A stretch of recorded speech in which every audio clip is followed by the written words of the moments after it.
I'm sorry I had to wake you. I'm just looking for a doctor. There's nothing to worry about. Stewardess, I think the man sitting next to me is a doctor. Sir? Excuse me, sir. I'm sorry I have to wake you. You a doctor? That's right. We have some passengers that are very sick. Could you come take a look at them? Yes. Yes, of course.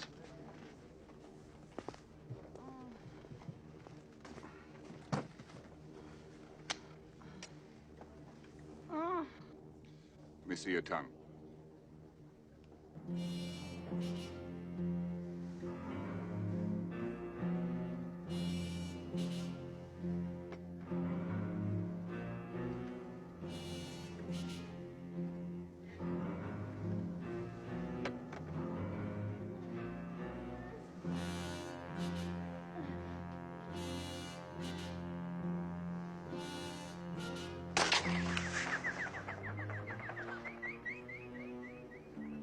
I'll be back in a minute.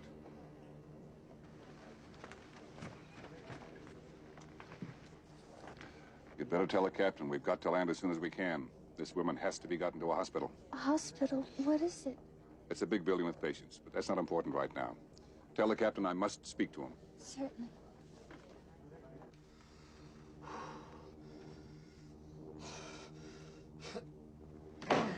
Victor, we're running into some heavy weather. Can you...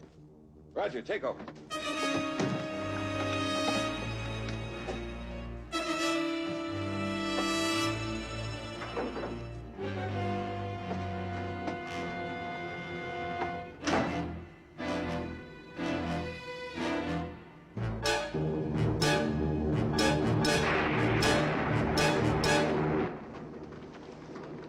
Captain, how soon can you land?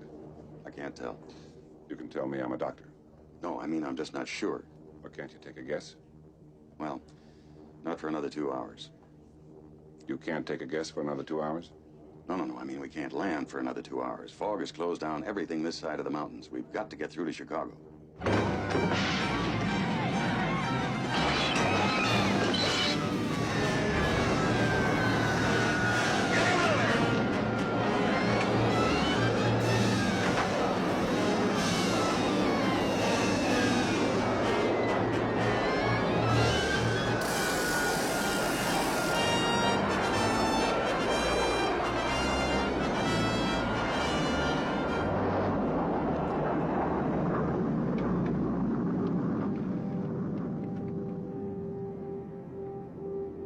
What is it, Doctor? What's going on?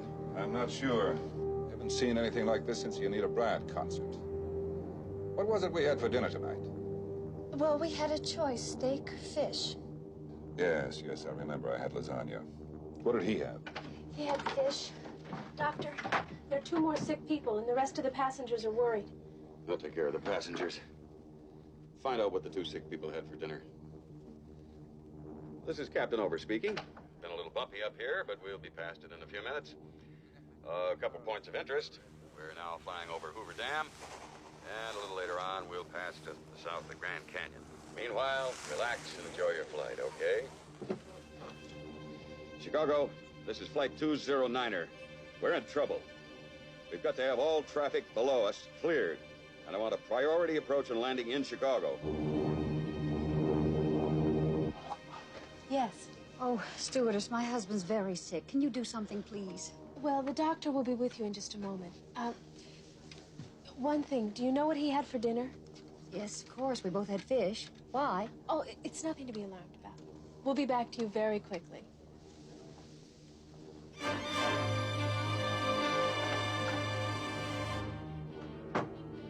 Dr. Rumick, Mr. Hammond ate fish, and Randy said there are 5 more cases, and they all had fish, too. And the co-pilot had fish. What did the navigator have? He had fish. All right. Now we know what we're up against. Every passenger in this plane who had fish for dinner will become violently ill in the next half hour. Just how serious is it, Doctor? Extremely serious. Starts with a slight fever, dryness of the throat. As the virus penetrates the red blood cells, the victim becomes dizzy. He begins to experience an itching, a rash. From there, the poison goes to work on the central nervous system, causing severe muscle spasms, followed by the inevitable drooling. At this point, the entire digestive system collapses, accompanied by uncontrollable flatulence, until finally the poor bastard is reduced to a quivering, wasted piece of jelly.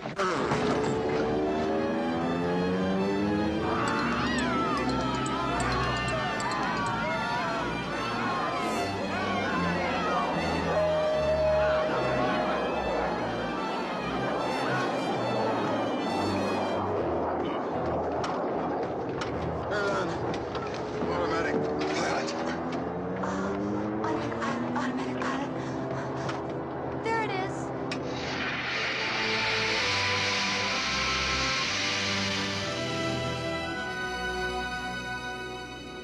I'll go back to the passengers. The stewardess said that both pilots.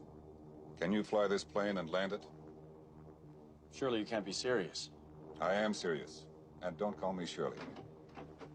Doctor, I've checked everyone. Mr. Stryker's the only one. What flying experience have you had? Well, I flew single-engine fighters in the Air Force, but this plane has 4 engines. It's an entirely different kind of flying, altogether. It's an entirely different kind of flying. Besides, I haven't touched any kind of plane in 6 years. Mr. Stryker, I know nothing about flying. But there's one thing I do know. You're the only one on this plane who can possibly fly it. You're the only chance we've got.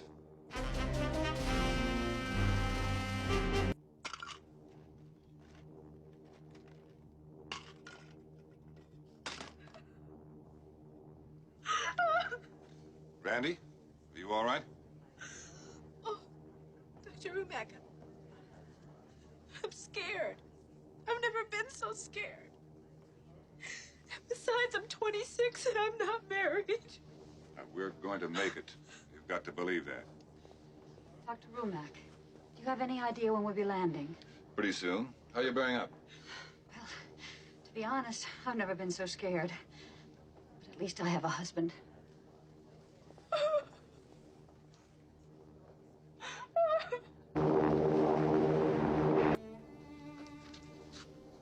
know what you're going to say, so save your breath.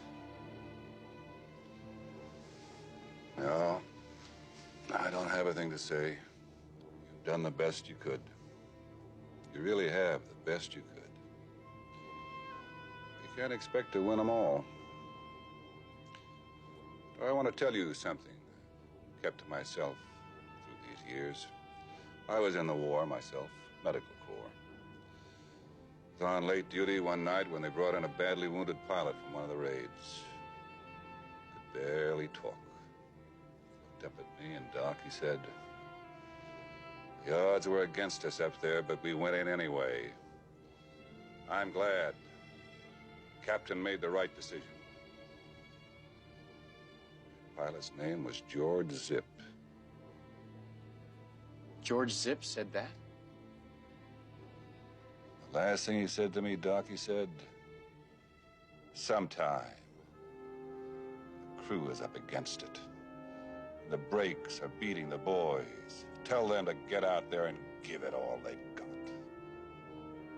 And win just one for the Zipper." I don't know where I'll be then, Doc, he said. I won't smell too good, that's for sure. Excuse me, Doc. I've got a plane to land.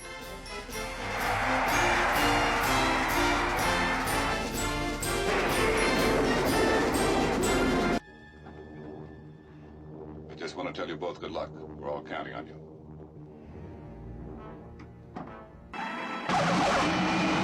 I just want to tell you both good luck. We're all counting on you.